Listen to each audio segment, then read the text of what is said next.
नमस्कार, your stocks में आपका स्वागत है। आपके साथ मैं हूं अभिषेक और मेरे साथ है मेरे सहयोगी मुंबई स्टूडियो से प्रशांत पांडे। बाजार ने आज नया रिकॉर्ड बनाया है। आज है दिसंबर सीरीज की एक्सपायरी। हालांकि ऊपरी स्तरों पर थोड़ा थोड़ा प्रेशर दिख रहा है। इस वक्त 21,700 के आसपास है निफ्टी, 50 अंकों के आसपास की बढ़त है।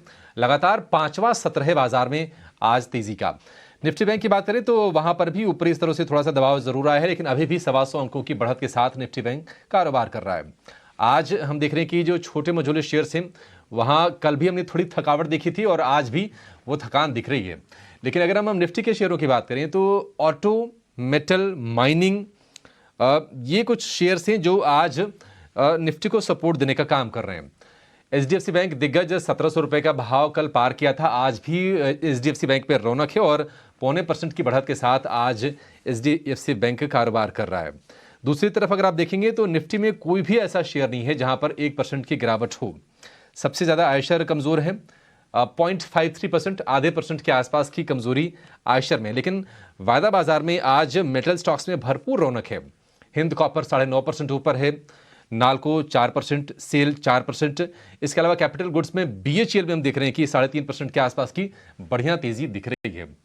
आज एक्सपायरी भी है तो एक्सपायरी के लिए रणनीति समझिएगा अपने एक्सपर्ट से। साथ ही आपके जो भी सवाल हैं शेयरों से जुड़े उनको भी शो में शामिल करेंगे। हमारा नंबर लगातार स्क्रीन के ऊपरी हिस्से में फ्लैश होता रहेगा और सोशल मीडिया का पता भी आपकी स्क्रीन पर आ जाएगा। आप हमें फ़ोन कीजिए या फिर सोशल मीडिया के तमाम प्लेटफॉर्म्स पर जाकर, इंस्टाग्राम, फेसबुक या फिर एक्स यानी कि ट्विटर, वहां जाकर @ET9 स्वदेश पर अपने सवाल हमसे आप पूछ सकते हैं। और आज आपकी मदद करने के लिए हमारे साथ हैं दो खास मेहमान। अविनाश गोरक्षकर हैं प्रॉफिट मार्ट सिक्योरिटीज़ के, और इसके साथ साथ हमारे साथ हैं संतोष मीणा। आप दोनों का बहुत शुक्रिया, स्वागत है ET9 स्वदेश पर। शुरुआत संतोष आपसे करना चाहेंगे, चूंकि आज एक्सपायरी है, आपसे एक व्यू लेंगे। 21,700 तो आज पार कर लिया निफ्टी ने, 48,500 निफ्टी बैंक ने पार कर लिया। संतोष, अब जो बचा हुआ सत्र है, क्या रेंज आप देख रहे हैं? और अगर किसी को ट्रेड आज लेना ही हो, मान लीजिए एक्सपायरी के दिन, कहाँ बनेगा? क्या 21,600 से 700 की रेंज में आए तो लोअर एंड पर कहीं मौके बनेंगे क्या लेने के लिए? Yes, first of all good morning Abhishek and good morning all of you. So Nifty ने 21,750 के आसपास हाई लगाया, वहां से थोड़ा प्रॉफिट बुकिंग दिखाया। रिस्क है कि एक बार डिप शायद आ सकता है, 21,610 के आसपास कोई डिप मिलता है तो वहां पर एंट्री मिल सकती है। 610 के आसपास एक बाउंस बैक देखने को मिल सकता है। तो अभी हम बीच में हैं, तो यहाँ पर कोई ट्रेड नहीं बन रहा है। कोई शार्प डिप मिलता है 100 पॉइंट का यहाँ से, तो एक अच्छी एंट्री अपॉर्चुनिटी हो सकती है। यहाँ पे हमको बाउंस बैक देखने को मिल सकता है। सिमिलरली बैंक निफ्टी की भी बात करें तो 48,600 के आसपास से इसने एक डिप दिया है। नीचे आपको 48,150 के आसपास मिलता है तो वो एक अच्छी अपॉर्चुनिटी रहेगी। अभी बीच में अभी कोई निफ्टी बैंक निफ्टी में ट्रेड नहीं करना चाहिए। स्टॉक स्पेसिफिक मूवमेंट आप देख सकते हो, पीएसयू मेटल स्टॉक्स में अच्छा मोमेंटम है तो वहां पर फोकस रखिए। ये है निफ्टी और निफ्टी बैंक पर रणनीति संतोष जी की तरफ से आती हुई। चलिए बढ़ते हैं आगे, पहले कॉलर को अपने साथ जोड़ते हैं। गोविंद जी हमारे साथ हैं राजस्थान से। गोविंद जी नमस्कार। राजस्थान में कहां से बात कर रहे हैं पहले तो ये बताइए और उसके बाद अपना सवाल पूछिए।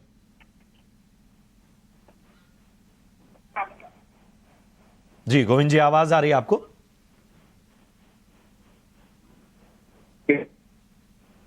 गोविंद जी, आप तक आवाज पहुंच रही है? गोविंद जी, थोड़ी दिक्कत है नेटवर्क में, आपके आवाज़ हम तक नहीं पहुंच पा रही है, लेकिन आपका सवाल हमारे पास है तो चलिए आपका सवाल ले लेते हैं। गोविंद जी का सवाल एबी कैपिटल पे है और 4,000 शेयर इनके पास हैं और 166 के स्तर पे इन्होंने ये स्टॉक का परचेज किया था। फिलहाल जो है वो नुकसान होता हुआ, क्योंकि क्वांटिटी बहुत ज़्यादा है। हालांकि इनके भाव से थोड़ा ही नीचे है स्टॉक, लेकिन आगे क्या रणनीति होनी चाहिए इसको हम समझने की कोशिश करते हैं। अविनाश जी गुड मॉर्निंग, बताइए एबी कैपिटल क्या होगी आपकी रणनीति? 166 की खरीद, लेकिन 4,000 है शेयर्स की संख्या, तो नुकसान थोड़ा सा ज्यादा होता हुआ। गुड मॉर्निंग प्रशांत। देखिए मुझे लग रहा है कि एबी कैपिटल इनको होल्ड करना चाहिए। सबसे बड़ी बात एबी कैपिटल में हमको लग रहा है कि ग्रोथ मोमेंटम काफी स्ट्रांग है। पिछले क्वार्टर में भी कंपनी ने अच्छे नतीजे डिक्लेयर किए थे और जो एसेट मैनेजमेंट कंपनी है प्लस जो दूसरे कारोबार है जैसे ब्रोकिंग है, वेल्थ मैनेजमेंट है, हमको लग रहा है कहीं ना कहीं देखिए वैल्यू अनलॉकिंग के लिए जगह है। इस साल तो नहीं बट अगले साल ऑब्वियसली ऐसा लग रहा है कि कहीं न कहीं दूसरे बिज़नेसेस को भी वैल्यू अनलॉक करने की बात मैनेजमेंट कर रही है। और ऊपर से मुझे लग रहा है कि जो एसेट मैनेजमेंट का बिजनेस है वो काफी अच्छी तरह से चल रहा है। Third largest asset management company Birla चलाती है। तो कहीं ना कहीं देखिए, अगर थोड़ा सा इनका नजरिया 6 से 12 महीना है तो यहाँ पे होल्ड करिए। मुझे लग रहा है कि अभी इनका कॉस्ट प्राइस और मार्केट प्राइस मोरलेस एक ही है। तो थोड़ा समय अगर ये देते हैं तो अच्छी खासी कमाई आपकी हो सकती है। तो थोड़ा सा टाइम फ्रेम लंबा रखिए, 6 to 12 मंथ्स, और उसके बाद एक अच्छा रिस्क रॉड इनको मिलेगा, तो होल्ड करने की राय। ठीक है, आदित्य बिरला कैपिटल को होल्ड करने की सलाह है। अगले दर्शक का सवाल लेंगे, भोपाल से रमेश जी हमारे साथ हैं। रमेश जी नमस्कार, पूछिए क्या जानना है आपको सर। सर नमस्कार। मेरा प्रश्न है लैंडमार्क जी। कार पे है सर। मैंने 6 माह पहले इसको 690 रुपए में लिया था, और ये पढ़ के लिया था कि भाई ये अभी जो प्रीमियम गाड़ी और इसका लग्जरी गाड़ियों का डिमांड बढ़ने वाला है, मार्केट बढ़ने वाला है हमारे इंडिया में, इसको सोच के मैंने लिया था सर। और मैं सर, मेरा क्वेश्चन ये है सर कि मैं इसको और 5-6 माह के लिए 4-5 साल के लिए मैं थीम रख रहा हूँ इसको। तो सर ये कैसी थीम काम करेगी? क्या इसमें और ऐड कर सकता हूँ सर मैं? क्या मैं लॉन्ग टर्म के लिए सोच रहा हूँ सर इसमें, और इसमें क्या क्या सर, मतलब कुछ इसमें इसका बिजनेस कैसे ग्रो करेगा, कुछ इसमें निगेटिव पॉइंट तो नहीं आएंगे सर? मैं इसको पूछना चाहता हूँ सर आपसे। ऐसी कुछ नेगेटिव तो नहीं है रमेश जी। हालांकि शेयर ये अगर आप साल भर में देखेंगे तो 60-70% के आसपास के रिटर्न्स हैं। 6 महीने थोड़े से रेंज में ज़रूर रहा है, लेकिन आपके भाव से तो अभी भी ये 100 रुपये पर कारोबार कर रहा है। ठीक ठाक रिटर्न कहते हैं। अगर इक्विटी मार्केट में आपको 15% का रिटर्न मिल जाए अगर सालाना आधार पर, तो बढ़िया रिटर्न कहे जाते हैं। फिर भी एक व्यू ले लेते हैं। और एक अच्छी चीज़ ये है कि लैंडमार्क कार्स जो है ना, लग्जरी कार से निकल के अपने पोर्टफोलियो को थोड़ा सा बढ़ा भी रही है, विस्तार भी कर रही है उसका। अविनाश जी, सही स्ट्रेटजी होगी 4-5 साल अगर देते हैं लैंडमार्क कार्स को तो? देखिए, पहली बात तो अभिषेक, मुझे लग रहा है कि देखिए, गाड़ियों का जो सेल हो रहा है पिछले 1-2 सालों से, वहाँ पे एक ट्रेंड काफ़ी विज़िबल है कि प्रीमियम गाड़ियाँ और महँगी गाड़ियाँ ज़्यादा बिक रही है।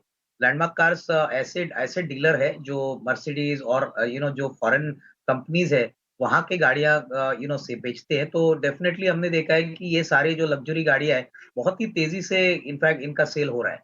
तो आने वाले कम से कम 5 साल नहीं, बट कम से कम एटलीस्ट 2-3 साल के लिए तो ये ट्रेंड चलता रहेगा, और यहाँ पे मार्जिन्स भी अच्छे मिलते हैं। इन्होंने अपना नेटवर्क भी ग्रेजुअली बढ़ा दिया है। अभी हाल ही में इन्होंने हैदराबाद में अपनी डीलरशिप खोली है। तो कहीं न कहीं देखिए, मार्केट में एक बात सबको अच्छी लग रही है कि नॉट ओनली गाड़ियों का रेंज इन्होंने बढ़ा दिया है, लेकिन नेटवर्क, इनका डिस्ट्रीब्यूशन नेटवर्क भी बढ़ा है, और यहाँ पे काफ़ी बड़े निवेशक यहाँ पे ऑलरेडी एंटर कर चुके हैं। तो वो एक बात और पॉजिटिव है स्टॉक के लिए। तो मेरे ख्याल से करीबन 1.5-2 साल का ये नज़रिया रखते हैं, तो मेरे ख्याल से बहुत ही अच्छा risk reward even current level से भी पॉसिबल है। बट मेरे ख्याल से अगर खरीदना है तो थोड़ा-सा मार्केट को करेक्ट होने दीजिए, उसके बाद निचले लेवल पे डेफिनिटली इनको रिस्क रिवॉर्ड और ज़्यादा मिलेगा। ठीक है, तो ये नजरिया आपके स्टॉक पे। चलिए अगले कॉलर को जोड़ते हैं। हरिओम है महाराष्ट्र से हमारे साथ। Hariom, good morning. महाराष्ट्र में कहाँ से बात कर रहे हैं पहले तो ये बताइए, और उसके बाद अपने सवाल पूछिए। हाय, गुड मॉर्निंग। हरिओम बोल रहा हूँ। एक्चुअली मैं महाराष्ट्र मुंबई से बात कर रहा हूँ। जी जी। मेरे पास ईज माई ट्रिप के 35 शेयर है, कुछ 44 की प्राइस पे। कितने शेयर हैं? 35। 35? यस, ठीक है। 35 100 है या 35? 3500। अच्छा, ठीक है। 3500। ठीक ठीक ठीक ठीक ठीक। कब से आपने लिया हुआ है ये स्टॉक? ये मैंने लिया है अक्टूबर ठीक है। 2023। या ठीक है, चलिए आपको एक बेहतर राय देने की कोशिश करते हैं। संतोष जी बताइए, ईज माई ट्रिप 44 रुपए की खरीद है, 3500 शेयर, क्या होगी राय? ये स्टॉक काफी अंडर परफॉर्म किया है। स्टॉक लगातार गिरावट दिखा रहा है, हालांकि अभी 36 के आसपास एक बेस बनाने की कोशिश जरूर कर रहा है। तो अगर आपने थोड़ा सा मीडियम टर्म के व्यू के हिसाब से लिया है तो 36 का स्टॉप लॉस माइंड में रखिए, उस स्टॉप लॉस से बने रहिए। स्टॉक अगर ऊपर में 44 रुपीज के ऊपर निकलेगा तभी एक अच्छी स्ट्रेंथ देखने को मिलेगी, अदरवाइज अभी स्टॉक थोड़ा टाइम स्पेंड करेगा 36 से 44 की रेंज में। और 36 का लेवल अगर इन केस ब्रेक होता है तो मेरी सलाह रहेगी एक बार से अब इसमें से लॉस बुक करके बाहर हो जाइएगा।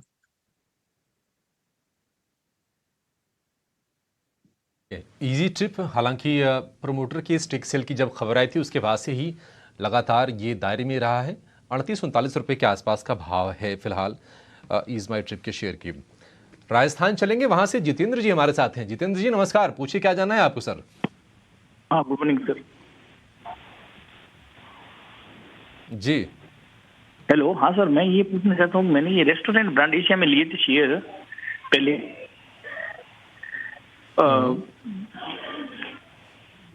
हेलो, ये रेस्टोरेंट जी, ब्रांड पूछिए, एशिया पूछिए के अपना अंदर सवाल। मैं आपकी पूछ रहा आवाज़ आ था रही है, कि बिल्कुल। इसमें काफी टाइम हो गया है, ये मार्केट इतना बढ़ रहा है, उसके बावजूद भी शेयर पे मोमेंट्स नहीं आ रहे सर। ये करीबन 122 के आसपास लमसम लिया था और एवरेज किए थे सर। बीच में मैंने पहले लिए थे, लेकिन वो एनएससी में ऑर्डर लगाए थे तो उन्होंने मेरे शेयर को माइनस में सेल आउट कर दिया था। उसके बाद में मेरे पास में 690 के आसपास लमसम शेयर हैं। अभी ये सर 122 से और नीचे आके ये 110 पे कारोबार कर रहा है। मार्केट अभी इतना काफी टाइम से हाई चल रहा है, उसके बाद में बीच में मोमेंट नहीं आ रहा है, थोड़ा बहुत भी। मैं एवरेज करना चाहता हूँ इसे निकल के, तो क्या रखूँ, कोई अच्छी स्टॉक में? ठीक है, एवरेज करना है या नहीं करना है, जरा ये समझ लेते हैं। अविनाश जी, रेस्टोरेंट वाली जो कंपनीज रही ना, उसमें ये थोड़ी दिक्कत रही है हाल फिलहाल। पहले मार्जिन के प्रेशर से जूझ रही थी, डेयरी प्रोडक्ट्स थे, उनके दाम बढ़ गए थे, उसके चलते थोड़ा सा मार्जिन कहीं ना कहीं प्रभावित हो रहा था, लेकिन थोड़ा निराश किया है। क्या समय देंगे? क्या ये सही शेयर है निवेशित रहने के लिए? देखिए, मेरे ख्याल से अभिजीत, इन्होंने काफ़ी बड़ी क्वांटिटी ऑलरेडी खरीदी है, तो मैं इनको ये राय दूँगा कि अगर इनका नज़रिया 1.5-2 साल का है, तो ही यहाँ पे निवेशित रहिए। देखिए, बर्गर किंग बहुत ही बड़ा ब्रांड है। इनका नेटवर्क भी काफ़ी बड़ा है, लेकिन अभी भी ये इतने प्रॉफ़िटेबल नहीं है और इसी कारण से स्टॉक में हमने कोई बड़ी तेज़ी देखी नहीं है। मुझे लग रहा है कि देखिए, अभी तो क्लियरली पिछले बार जब कॉन्फ्रेंस कॉल हुई थी कंपनी की, तभी उन्होंने क्लियरली कहा था कि एफवाई 25 के लिए आउटलुक काफ़ी पॉज़िटिव है और कोविड के बाद तो अभी डाइन आउट और ऑनलाइन की जो बिज़नेस सेगमेंट्स है, वो बहुत अच्छी तरह से काम कर रहे हैं। तो बी2सी वाला प्रोडक्ट है, बट इसमें थोड़ा-सा लंबा निवेश करना ज़रूरी है। तो ये चाहे तो करंट लेवल पे थोड़ा-सा एवरेज ज़रूर कर सकते हैं, लेकिन नज़रिया कम से कम 1.5-2 साल का रखिए। उसी के बाद इनको एक अच्छा रिस्क रिवॉर्ड और बहुत अच्छा एप्रिसिएशन मिलेगा। तो इस टाइम पे मेरे ख्याल से इनको होल्ड करना चाहिए। कोई जल्दबाज़ी में बेचने की डिसीजन ना लें। ठीक है, तो जल्दबाजी में बेचने का फैसला स्टॉक में ना लें। चलिए बढ़ते हैं आगे और एक खास सेगमेंट हम आपके लिए लेकर आ रहे हैं और ये है ऑप्शन का चैंपियन।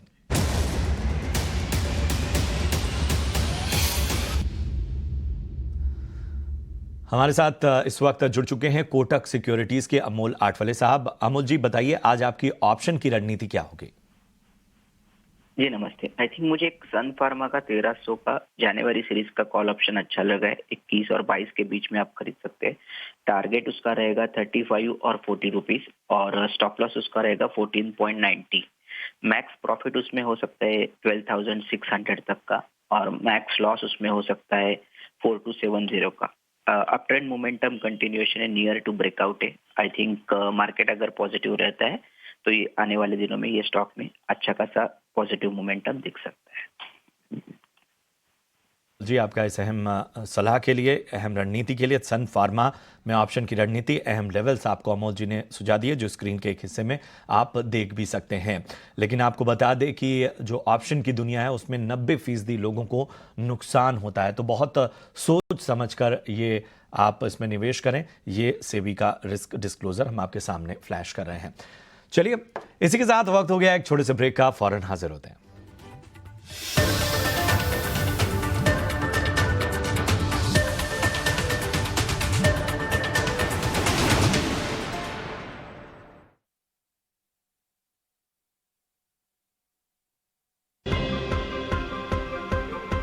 टेक्निकल चार्ट हो या फिर एफ&ओ, किस खबर का होगा आप पर कितना असर? व्यापार जगत से जुड़े हुए हर मुद्दे का विश्लेषण समझिए मेरे साथ आसान भाषा में। ग्रोथ बहुत अच्छी चल रही है। बनाइए अपने ट्रेडिंग डे की बेहतर रणनीति। शॉर्ट कवरिंग से लॉन्ग में आने में समय लगेगा, इसलिए ये एक मेक ब्रेक लेवल है। 200 दिन की एवरेज के ऊपर आके हम ट्रेड करने लगे हैं। मैं डिम्पी कालरा, जुड़िए मेरे साथ सिर्फ 18 ऑफ स्वदेश पर। गुजरात तरक्की की राह पर अग्रसर है। वाइब्रेंट गुजरात ग्लोबल समिट ने गुजरात के आर्थिक विकास का मार्ग प्रशस्त किया। आज भारत के कुल निर्यात में गुजरात की सबसे बड़ी हिस्सेदारी है। सड़कों का व्यापक परिवहन नेटवर्क, रेलवे लाइन, हवाई अड्डों, बंदरगाहों और गोदामों की सहूलियत से गुजरात में विकास की अपार संभावनाएं हैं। यहाँ एक इंटीग्रेटेड लॉजिस्टिक्स और लॉजिस्टिक्स पार्क नीति तैयार की गई है। निर्यात और व्यापार को बढ़ावा देने की दिशा में यह एक दूरदर्शी कदम है। 20 वर्षों से अधिक समय से गुजरात ने भारत के विकास में महत्वपूर्ण भूमिका निभाई है और अब विकसित भारत एट 2047 के विकास इंजन के रूप में गतिमान है। Vibrant Gujarat global summit 2024, gateway to the future. NPS में सबसे अच्छा फायदा क्या है कि अगर मान लीजिए किसी एम्प्लॉइज को इक्विटी मार्केट का नॉलेज नहीं है, वो भी इसमें बेनिफिट ले सकता है। क्यों? क्योंकि आपका जो फंड होता है फंड मैनेजर मैनेज करता है। एम्प्लॉई अपने हिसाब से अपने सारे रेशियोज को डिसाइड कर सकता है और इसका बेनिफिट ले सकता है। ये सबसे अच्छी ट्रांसपेरेंट मैनर में वे है इसके एनपीएस की। दूसरा है कि आप इसके ऐप को भी डाउनलोड कर सकते हैं, उससे आप रेगुलर अपना मॉनिटरिंग कर सकते हैं। अपने बेहतर कल को सुनिश्चित करने के लिए एनपीएस जरूरी है। सपनों की नाव लेके चलूं मैं, साथ में तू हो मेरे, क्योंकि तू खास है, ये एहसास है, सांसों की तरह तू दिल के पास है। 70 years of trusted care, backed by science and innovation. क्योंकि तू खास है।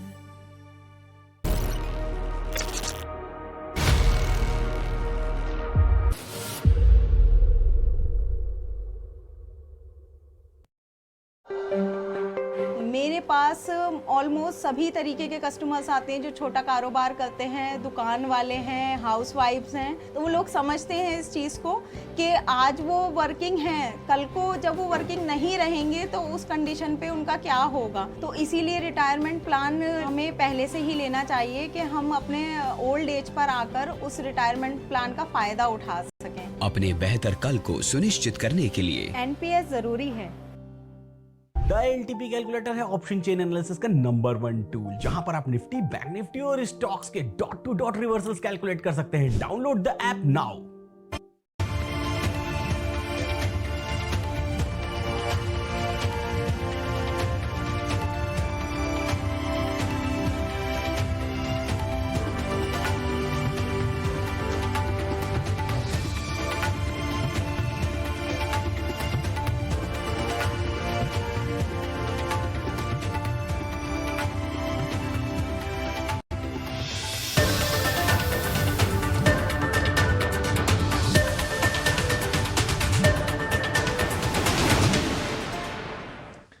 यूएस स्टॉक्स में आपका फिर से स्वागत है। बाजार में तेजी है लगातार। 5वें सत्र में निफ्टी 50 अंक ऊपर और निफ्टी बैंक की बात करें तो वहां भी तकरीबन 200 अंकों के आसपास की बढ़त है इस वक्त। अगले दर्शक को जोड़ेंगे। मुंबई से नदीम का हम सवाल लेंगे और नदीम का जो सवाल आया है वो है गांधार ऑयल पर। हाल की ही लिस्टेड ये कंपनी है, बहुत अच्छी लिस्टिंग हुई थी। 1700 शेयर हैं, 287 रुपये के भाव के इनके पास। इस वक्त जो भाव है 273 रुपये के आसपास का है, तो थोड़े से ऊपरी स्तर पर लिए हैं गांधार ऑयल को। अविनाश जी क्या करें, निवेशित रहें, समय दें इसमें? नहीं, बिल्कुल अभिषेक, देखिए मुझे लग रहा है कि न्यू इश्यू लिस्टिंग्स में ऐसा ही होता है कि थोड़े समय के बाद स्टॉक में थोड़ी सी गिरावट आपको देखने को मिलती है, लेकिन फंडामेंटल्स कंपनी के बहुत मजबूत है। कंपनी काफी वेल नोन प्लेयर है लुब्रिकेंट स्पेस में, और जिस प्रकार से नतीजे इन्होंने अभी तक डिक्लेयर किए हैं, मेरे ख्याल से जो पहला क्वार्टर इनका आएगा लिस्टिंग के बाद वो काफी तगड़ा होना चाहिए, यानी कि दिसंबर क्वार्टर। मेरे ख्याल से अगर इनका नजरिया 12 से 15 महीने तो निवेशित रहिए। मुझे लग रहा है कि जिस लेवल पे इन्होंने एंट्री की है, कम से कम 325-330 की फेयर वैल्यू इनको मिलेगी, तो वहां तक मेरे ख्याल से एटलीस्ट होल्ड करने की राय। उसके बाद जैसे नंबर्स आएंगे, मैनेजमेंट की कमेंट्री आएगी, उसके बाद हम एक फ्रेश रिव्यू ले सकते हैं, लेकिन फिलहाल मुझे लगता है इनको होल्ड करना चाहिए। गांधार ऑयल आपको होल्ड करने की सलाह अविनाश जी की तरफ से आती हुई। चलिए बढ़ते हैं आगे। अगले जो दर्शक हैं उनका नाम है आरबी सिंह और इन्होंने सोशल मीडिया के जरिए अपना सवाल हम तक पहुंचाया है। इनका सवाल त्रिवेणी इंजीनियरिंग पर है। इनके पास त्रिवेणी इंजीनियरिंग के 1000 शेयर हैं। 406 के भाव पे इन्होंने खरीदारी की है, तो काफ़ी ऊपरी स्तरों पे त्रिवेणी इंजीनियरिंग में इन्होंने एंट्री ली है और इस वक्त जो है वो अच्छा खासा नुकसान यहाँ पर होता हुआ। अविनाश जी ज़रा बताइए, त्रिवेणी इंजीनियरिंग क्या करना चाहिए? 406 की खरीद है, नुकसान भी ज़्यादा है। नहीं, मेरे ख्याल से देखिए क्लियरली त्रिवेणी इंजीनियरिंग की हम बात करें तो बेसिकली स्टॉक में थोड़ी सी कटौती इसलिए आई है क्योंकि हाल ही में एथेनॉल को लेके थोड़ी सी दिक्कत आई थी। बट मेरे ख्याल से अगर आप लॉन्गर टर्म पिक्चर देखेंगे तो कंपनी का जो बैलेंस शीट है, कंपनी का जो बिजनेस मॉडल है, वो काफी स्ट्रांग है। मेरे ख्याल से 2-3 क्वार्टर अगर निवेशक यहाँ पे निवेशित रहता है, तो मेरे ख्याल से इसमें कोई डाउट नहीं कि बाउंस बैक ज़रूर आएगा। अगले साल तो इनके लिए काफ़ी अच्छा होना चाहिए। तो हो सके तो थोड़ा-सा एवरेज भी कर लीजिए, लेकिन लंबा नज़रिया रखिए। कंपनी काफ़ी वेल मैनेज्ड है, मैनेजमेंट भी काफ़ी अच्छा है। बट ओनली थिंग इज़ कि शॉर्ट टर्म में हो सकता है कि स्टॉक थोड़ा-सा रेंज बाउंड रहे। तो अगर 6 टू 12 मंथ्स का नज़रिया है, तो यहाँ पे निवेशित रहिए। ठीक है, 6 से 12 महीने की नज़रिए से आपको निवेशित रहने की सलाह है। हरियाणा चलेंगे, वहाँ से अगले दर्शक राजेश कुमार हमारे साथ हैं। राजेश जी, कौन सा शेयर आपके पास है सर और क्या सलाह चाहिए? नमस्कार सर, मेरा राजेश कुमार हूँ सर, हिसार हरियाणा से बात कर रहा हूँ सर मैं। जी पूछिए सर। हेलो सर, मैं हीरो मोटोकॉर्प का सर मैंने 4100 की कॉल ली हुई है सर 186 पे, उसके बारे में बताएंगे सर? जनवरी एक्सपायरी की कॉल है सर। 4100 की कॉल है, जनवरी सीरीज की है। वैसे तो लगातार मोमेंटम हमने देखा है हीरो मोटो को और आज भी ये निफ्टी के टॉप गेनर्स में शामिल है। दिन की ऊपरी स्तर पर कारोबार कर रहा है और 2.25% ऊपर निफ्टी में सबसे ज़्यादा चढ़ने वाला ये शेयर है। हालांकि अगली सीरीज़ के लिए आपको राय चाहिए। जनवरी सीरीज़ की 4100 वाली कॉल है। संतोष, क्या सलाह देंगे? होल्ड करके रखें? यस अभिषेक, स्टॉक में स्ट्रॉन्ग बुलिश मोमेंटम है। हालांकि ऑप्शन के थ्रू ये ट्रेड कर रहे हैं और आई थिंक ये ऑलरेडी प्रॉफिट हो रहा है। मुझे लगता है आज के दिन और होल्ड करना चाहिए। आज मतलब आप चाहो तो कल के दिन बुक कर सकते हो, क्योंकि नॉर्मली नई सीरीज के जो पहले दिन होता है वहां से थोड़ा सा ट्रेंड रिवर्स होने का रिस्क रहता है। व्यू अभी भी बुलिश है, हो सकता है इसमें और तेजी बने, बट फिर भी ऑप्शंस में पोजीशन है तो मेरी सलाह ये रहेगी कि एक बार बुक कर ले। कोई डिप मिलता है फिर री एंट्री के मौके ढूंढिएगा। तो ये 4200 4250 की रेंज में आता है हीरो मोटोकॉर्प कैश में, तो आप अपने 4100 के कॉल ऑप्शन को बुक कर सकते हैं। ठीक है, तो ये आपको रणनीति संतोष जी ने सुझाई। चलिए बढ़ते हैं आगे। अपनी अगली जो दर्शक हैं उन्हें जोड़ते हैं। कल्पना ठक्कर हैं मुंबई से। कल्पना जी गुड मॉर्निंग, पूछिए क्या जानना चाहती हैं आप? गुड मॉर्निंग सर, मेरे पास IREDA के IPO के शेयर हैं जी जी, तो लॉन्ग टर्म के लिए मुझे राय चाहिए उस पर। चलिए लॉन्ग टर्म के लिए राय आपको देते हैं। और हम देख सकते हैं कि चूंकि आपको IPO में ये स्टॉक लगा है तो आपको बेहतर मुनाफा यहाँ पर होता हुआ। आगे का नजरिया लॉन्ग टर्म के लिए कैसा होगा? अविनाश जी जरा बताइए, इरेडा क्या आपकी सलाह होगी? सबसे पहली बात तो इनको मैं कांग्रेचुलेट करूंगा कि बहुत ही अच्छे कंपनी में इन्होंने IPO में शेयर मिले हैं इनको। देखिए 32 रुपए का शेयर पे अभी करीबन 96-97 का रेट चल रहा है। ऊपर में ये 110 तक गया था। मेरी राय में तो इनके पास 460 शेयर है, तो एटलीस्ट इसमें से 50-100 शेयर ये प्रॉफिट में निकाल ले, क्योंकि उनकी कैपिटल पूरी निकल जाएगी। और बाकी की क्वांटिटी कम से कम 1.5-2 साल के लिए होल्ड करिए, क्योंकि इरेडा जो स्पेस में काम करता है रिन्यूएबल एनर्जी बेसिकली यहाँ पे बहुत अच्छा ग्रोथ होने की पॉसिबिलिटी है। कम से कम मुझे लग रहा है कि ये लेवल से भी डबल होने की पॉसिबिलिटी है।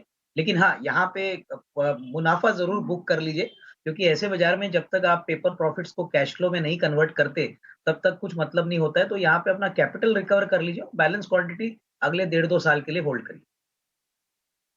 होल्ड करने की सलाह और आपको किस तरह से यहाँ पर रणनीति बनानी है ये भी अविनाश जी ने आपको सलाह दी। अविनाश जी, अगर जो लोग यहाँ से एंट्री करना चाहते हैं उनके लिए क्या सलाह होगी? क्या वो किसी और करेक्शन के लिए रुक जाएं या यहाँ से भी एंट्री ली जा सकती है? नहीं, देखिए प्रशांत, 85-90 का जो लेवल है वो काफी इरेडा के लिए काफी स्ट्रांग है। और यहाँ पे 1.5-2 साल का नजरिया ही रखिए। मेरे ख्याल से देखिए साल भर में तो मुझे नहीं लगता है कोई बड़ी अपसाइड आएगी, क्योंकि ऑलरेडी 32 रुपए का शेयर आपको 90-92 में ऑलरेडी ट्रेड हो रहा है। तो कोई फिक्स रिवॉर्ड के पॉइंट ऑफ व्यू से अगर किसी को अच्छा पैसा कमाना है तो मेरे ख्याल से 1.5-2 साल का नजरिया रखिए और 85 और 90 के रेंज में इसको खरीदने के चांसेस मिलते हैं, तो जरूर इसको एक्यूमुलेट करिए। आए आप सभी के लिए। बहरहाल यहाँ रुकेंगे हम एक छोटे से ब्रेक के लिए, लेकिन ब्रेक पर जाने से पहले आपको बताएं ईटी ना स्वदेश सभी भारतवासियों को बढ़ते भारत के साथ आगे बढ़ने में मदद कर रहा है। इसके लिए हमने सुंदरम म्यूचुअल फंड के साथ निवेश डे लॉन्च किया है।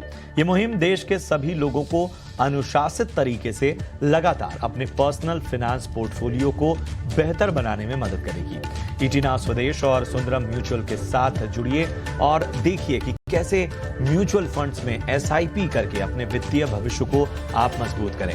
हर महीने की 5 तारीख को ईटीना स्वदेश पर देखिए निवेश डे।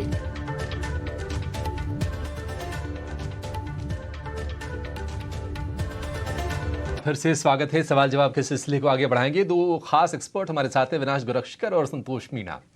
कोलकाता चलेंगे, वहां से शांतनु हमारे साथ हैं। शांतनु, गुड मॉर्निंग, पूछिए क्या जानना है आपको? हाँ, गुड मॉर्निंग सर। सर हमारा जस्ट डायल शेयर है 60, तो खरीद पर रेट है 880। Sir I can wait for 6 month.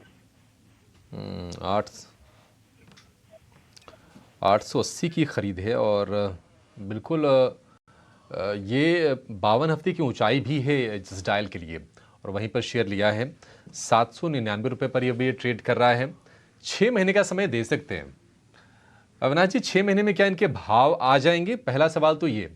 दूसरी चीज़ कि हमने देखा है कि ये थोड़ा सा रेंज में ही शेयर रहा है, तो यहाँ से अगर इसमें तेज़ी होनी है तो ट्रिगर्स क्या बन रहा है आपके हिसाब से? फंडामेंटल असेसमेंट आपका क्या कह रहा है इसके लिए? देखिए अभिषेक, मुझे लग रहा है कि जस्ट डायल एक ऐसी कंपनी थी तो मेरे ख्याल से अपने डेटाबेस के लिए मानी जाती थी। अभी इन्होंने एक इलेक्ट्रॉनिक ऐप लॉन्च किया है और अंदाजा था कि इस ऐप से इनको काफी बड़ी स्केलेबिलिटी मिल जाएगी। अभी तक उतनी स्केलेबिलिटी इनको मिली नहीं है, लेकिन हाँ, एक बात तो मैं कहूँ कि जस्ट डायल एक ब्रांड जो है मार्केट में काफी वेल नोन है।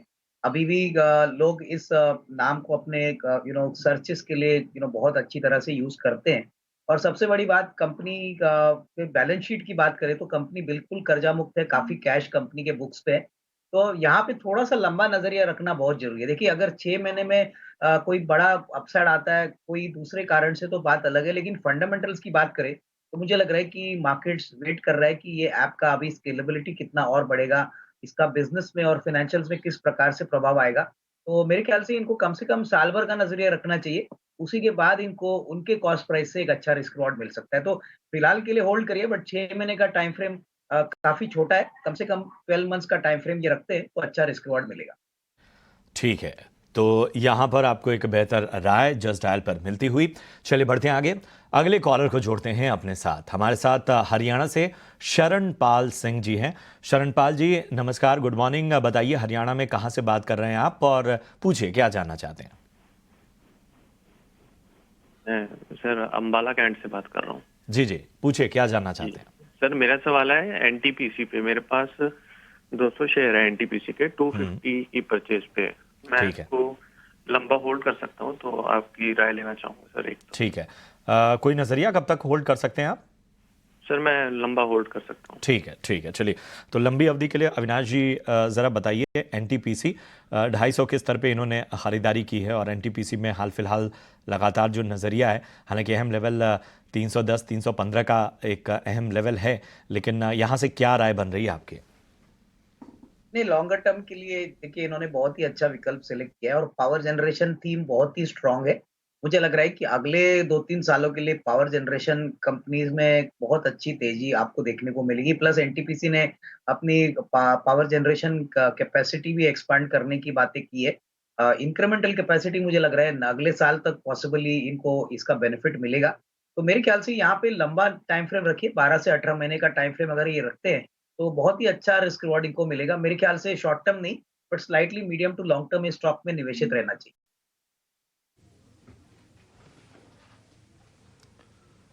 ठीक है, मीडियम टर्म के लिए निवेशित रहने की सलाह है। अगले दर्शक को जोड़ेंगे अपने साथ और हैदराबाद से गंगा दास जी का सवाल लेंगे।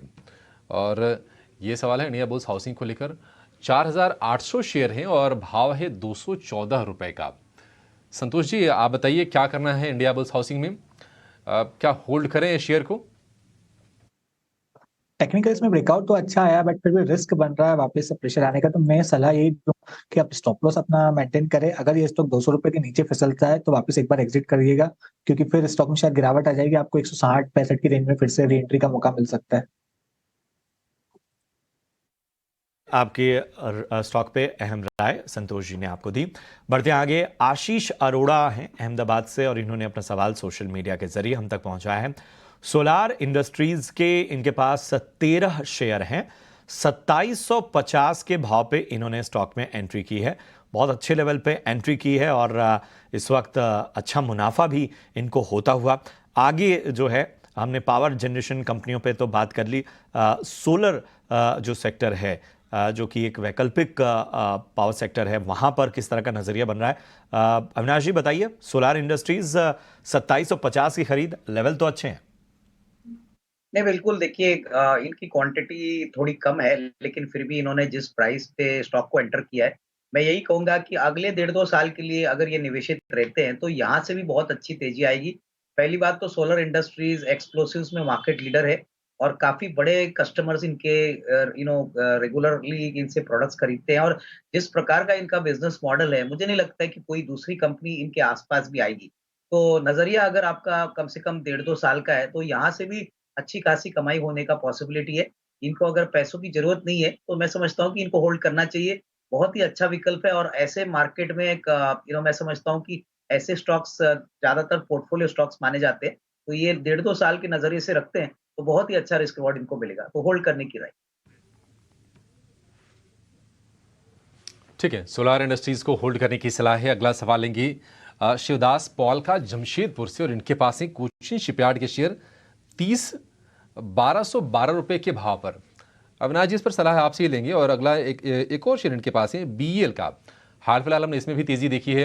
जो डिफेंस वाले जो स्टॉक्स हैं ना, वहां पर लगातार तेजी है और कोचिन शिपयार्ड ऐसा शेयर रहा है कि साल भर में करीब 2.5 गुना हो गया है। और अच्छी चीज़ ये रही है कि जो डिप्स आए हैं उसमें लोगों को मौके मिले हैं और उसके बाद फिर ये शेयर चला है। अब क्या सलाह देंगे? अभी और लंबी चौड़ी रैली है या फिर अगर प्रॉफिट हो रहा हो तो थोड़ी सी प्रॉफिट टेकिंग के बारे में सोचना चाहिए?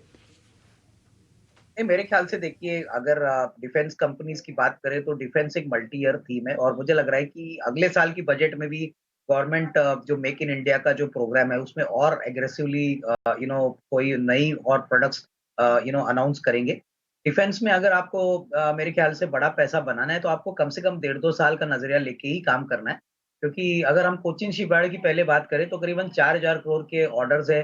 Company not only domestic but international customers को भी केटर करती है और मरीन शिपिंग सेक्टर में ये बहुत बड़ा प्लेयर है। तो यहाँ पे मुझे लगता है कि अभी तो सिर्फ 1310 या 1364 का भाव है।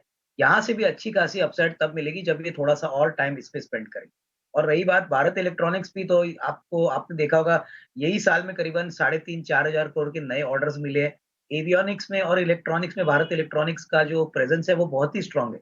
तो मैं यही कहूंगा कि डिफेंस में जिनको भी शेयर्स लेने हैं और इस लेवल से भी एंट्री करनी है, 1.5-2 साल का नजरिया रखे, क्योंकि ग्रोथ मोमेंटम आने वाले 1.5-2 साल के लिए और अच्छा रहेगा। हाँ, लेकिन आपको ये बात ध्यान में रखनी है कि शॉर्ट टर्म नहीं बट लॉन्गर टर्म के पॉइंट ऑफ व्यू से ही यहाँ पे एक्सपोजर लेना। ठीक है, तो यहाँ पर लॉन्गर टर्म पर्सपेक्टिव आपको भारत इलेक्ट्रॉनिक्स में बनाना होगा। बढ़ते हैं आगे। अगला सवाल डॉक्टर सबा परवीन का है और इन्होंने अपना सवाल हम तक सोशल मीडिया के जरिए पहुंचाया है।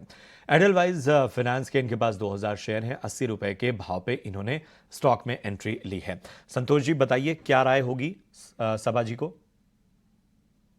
यस, स्टॉक पिछले कुछ दिनों से मोमेंटम में है, कंटिन्यूसली हायर लोज बना रहा है। स्ट्रक्चर अभी तो अच्छा है, लेकिन अपना स्टॉप लॉस जरूर मेंटेन करें। यहाँ भी यही सलाह रहेगी, 75 रुपीज का स्टॉप लॉस मेंटेन करें। अगर उसके नीचे फिसलता है तो इसमें भी एक बार प्रॉफिट बुकिंग का रिस्क बनेगा और स्टॉक शायद आपको लोअर लेवल से री एंट्री के मौके दे सकता है।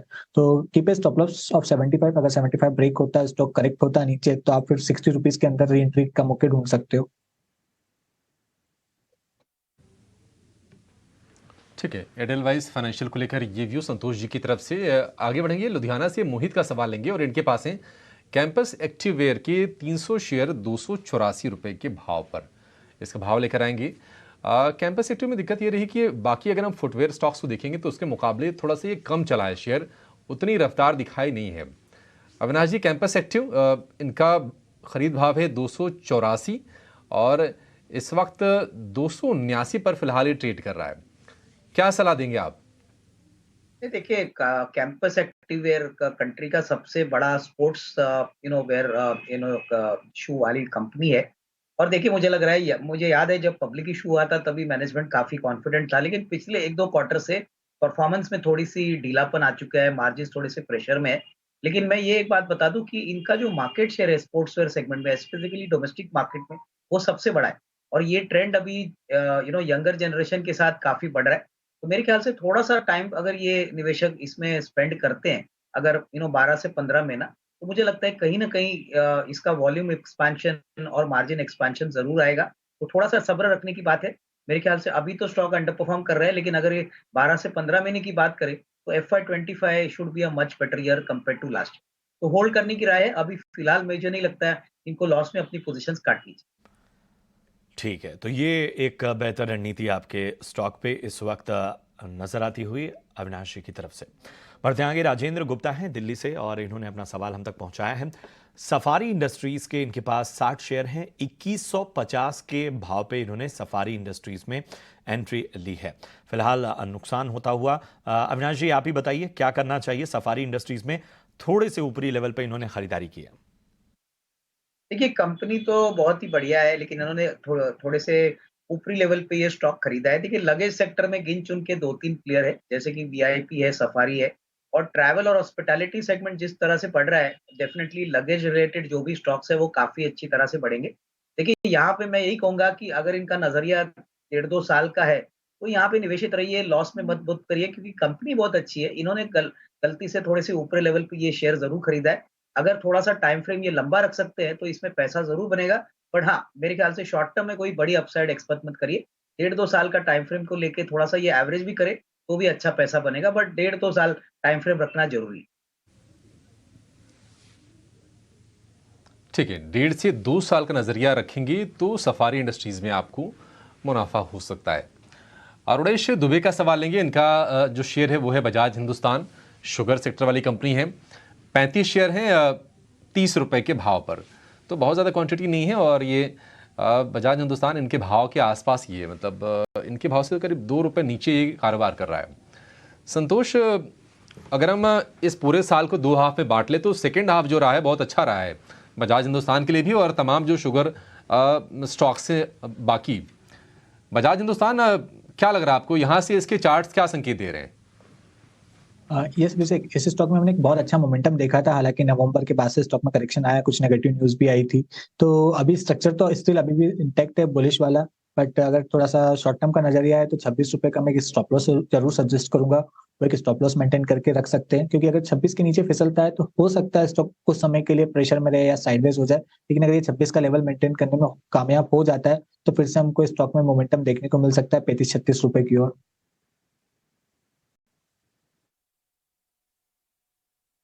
35-36 की तरफ ये शेयर जा सकता है बजाज हिंदुस्तान का। ये सलाह है आपके लिए संतोष जी की तरफ से। एक छोटा सा ब्रेक लेंगे और ब्रेक के बाद भी ढेर सारे दर्शकों के सवालों को करेंगे शामिल। आप कहीं जाइए। आप देख रहे हैं योर स्टॉक्स और चलिए अगले सवाल की ओर बढ़ते हैं। रमेश आहूजा हैं मुंबई से और इन्होंने अपना सवाल सोशल मीडिया के जरिए हम तक पहुंचाया है। JSW इंफ्रा के इनके पास 500 शेयर हैं। 233 के भाव पे इन्होंने खरीदारी की है। फिलहाल इनके भाव से नीचे है स्टॉक का, इस पर एक नजरिया लेते हैं। संतोष जी बताइए JSW इंफ्रा क्या नजरिया बन रहा है?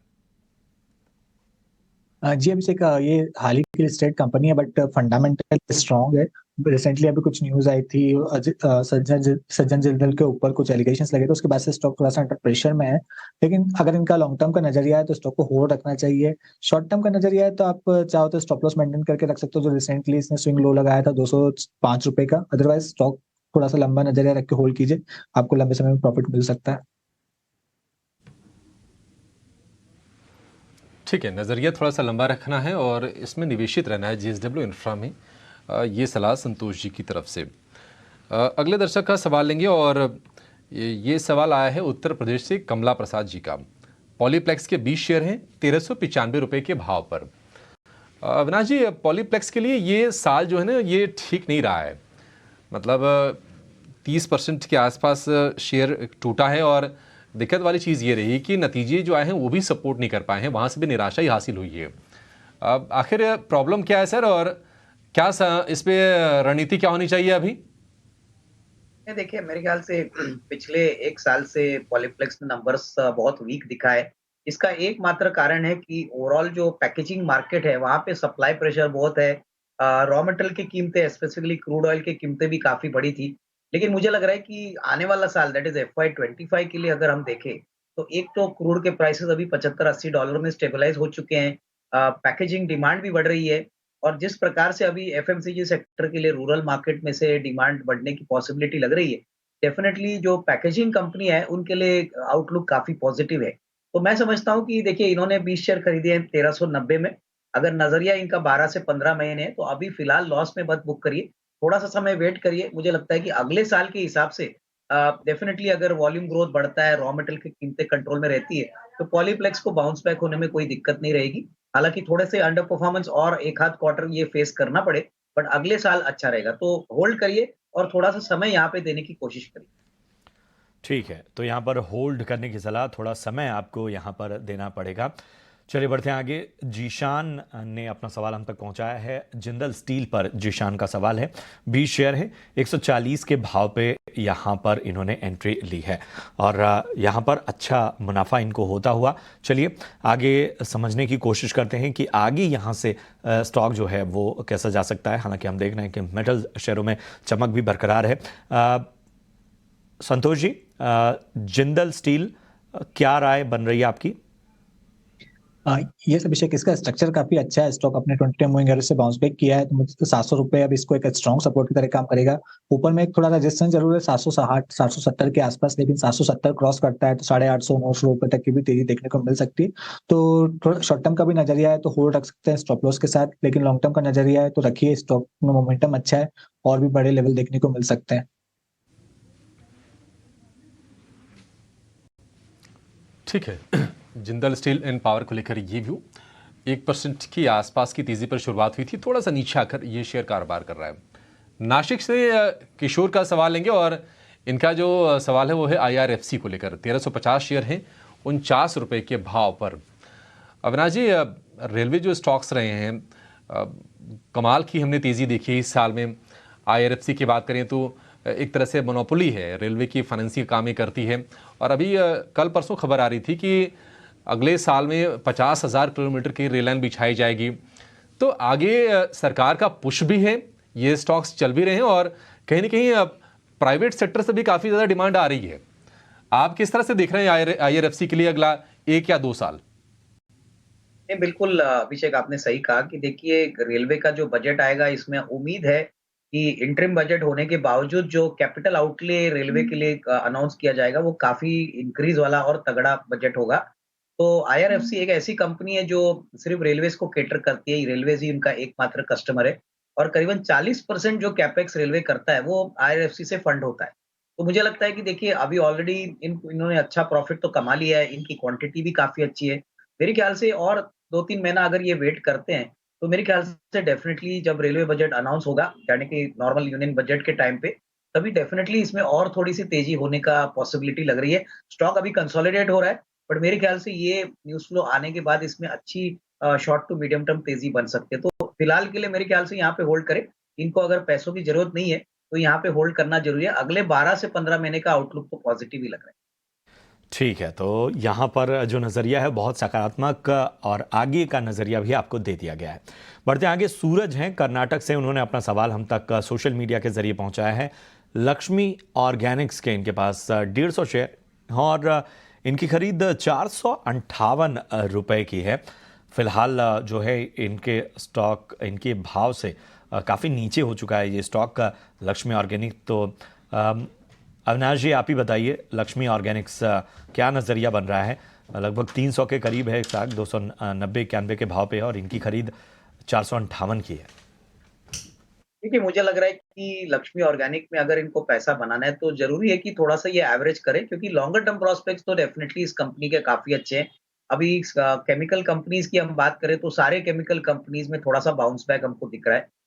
ये कंपनी की अगर हम बात करें तो फिलहाल इन्होंने 3-6 महीने पहले एक QIP ऑफर भी किया था। काफी बड़े निवेशक इस कंपनी में ऑलरेडी एंटर कर चुके हैं। तो मेरा मानना है कि देखिए अगर इनको सही मायने में पैसा बनाना है, थोड़ा सा एवरेज करिए और कम से कम 12 से 15 महीने का टाइम फ्रेम रखिए। ये कंपनी जरूर बाउंस बैक होगी, लेकिन थोड़ा सा समय लगेगा। मेरे ख्याल से FY 25 FY24 के मुकाबले में काफी अच्छा होना चाहिए।